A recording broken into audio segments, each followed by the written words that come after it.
Nabi Adam adalah manusia pertama yang diciptakan oleh Allah Subhanahu wa Ta'ala dan juga merupakan nabi pertama dalam Islam. Allah menciptakan Nabi Adam dari tanah liat, Qs. Al-Hijr 26. Setelah bentuknya sempurna, Allah meniupkan ruh ke dalam tubuh Adam. Setelah Allah memerintahkan Nabi Adam untuk menyebutkan nama-nama benda, kosakata, dan ternyata malaikat tidak bisa menirunya. Saat itulah para malaikat sujud di hadapan Nabi Adam, sesuai dengan yang tertera pada surat Al-Baqarah ayat 33 dan 34, yang artinya, Allah berfirman, "Wahai Adam, beritahukanlah kepada mereka nama-nama itu." Setelah dia, Adam, menyebutkan nama-namanya, dia berfirman, "Bukankah telah aku katakan kepada kalian, bahwa aku mengetahui rahasia langit dan bumi, dan aku mengetahui apa yang kalian nyatakan dan apa yang kalian sembunyikan? Dan, ingatlah, ketika kami berfirman kepada para malaikat, sujudlah kalian kepada Adam, maka mereka pun sujud kecuali iblis. Ia menolak dan menyombongkan diri, dan ia termasuk golongan yang kafir." Setelah memperlihatkan kehebatan Nabi Adam, Allah memerintahkan kepada semua makhluknya untuk sujud dalam artian hormat di hadapan Nabi Adam.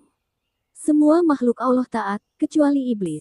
Ada 3 makhluk yang saat itu masih ada di surga dan waktu belum berjalan. Mereka adalah malaikat, jin, iblis, dan manusia. Iblis adalah makhluk Allah dari golongan jin yang memiliki kepatuhan seperti malaikat. Dimanapun malaikat berada, di situ pula terdapat iblis. Apapun yang dilakukan malaikat, juga dilakukan oleh iblis. Sehingga level kesalehan iblis, sama dengan malaikat. Mereka setara dengan malaikat. Ketika Allah memerintahkan makhluknya untuk sujud kepada Adam, seharusnya iblis juga melakukan hal yang sama. Tapi mereka enggan melakukannya hingga menjadi golongan kafir. Kafir dalam hal ini bukan berarti tidak menyembah Allah. Iblis tetap menyembah Allah, mereka menjadi kafir karena dia adalah makhluk yang menutup hatinya dan tidak melaksanakan perintah Allah. Iblis telah bertemu dengan Allah dan bercakap.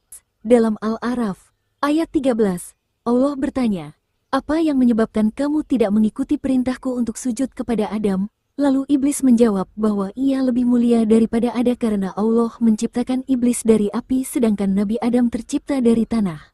Maka ia merasa tidak pantas jika diperintahkan untuk hormat kepada Nabi Adam.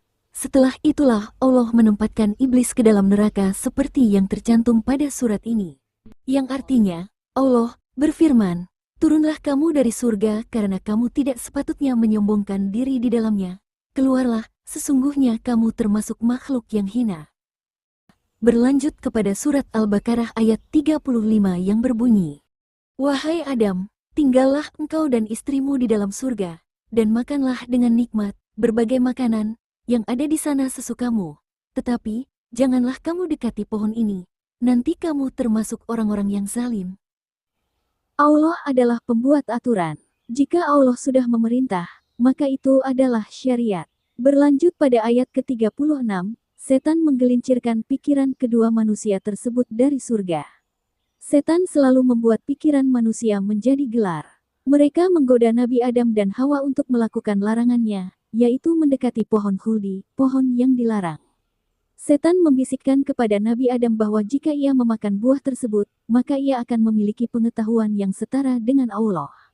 Setan juga menggoda bahwa dengan memakan buah itu, Nabi Adam bisa kekal di surga. Dan akhirnya dua manusia tersebut tergoda. Tergelincirnya Nabi Adam adalah karena gelapnya pikiran.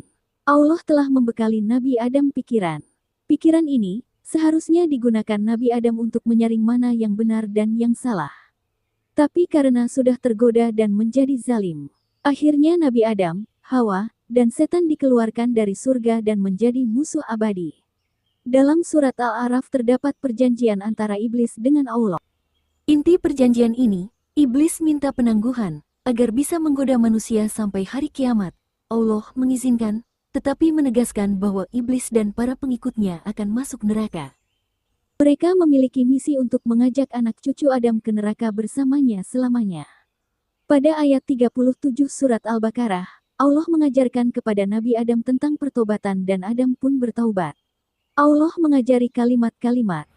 ربنا ظلمنا أنفسنا وإن لم تغفر لنا وترحمنا لنكونن من الخاسرين.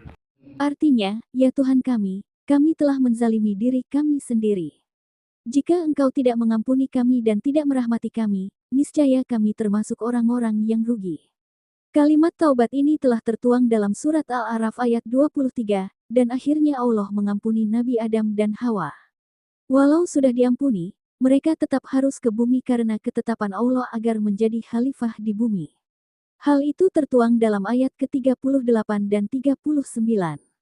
Allah memerintahkan semua makhluknya untuk turun ke bumi dengan tugas masing-masing.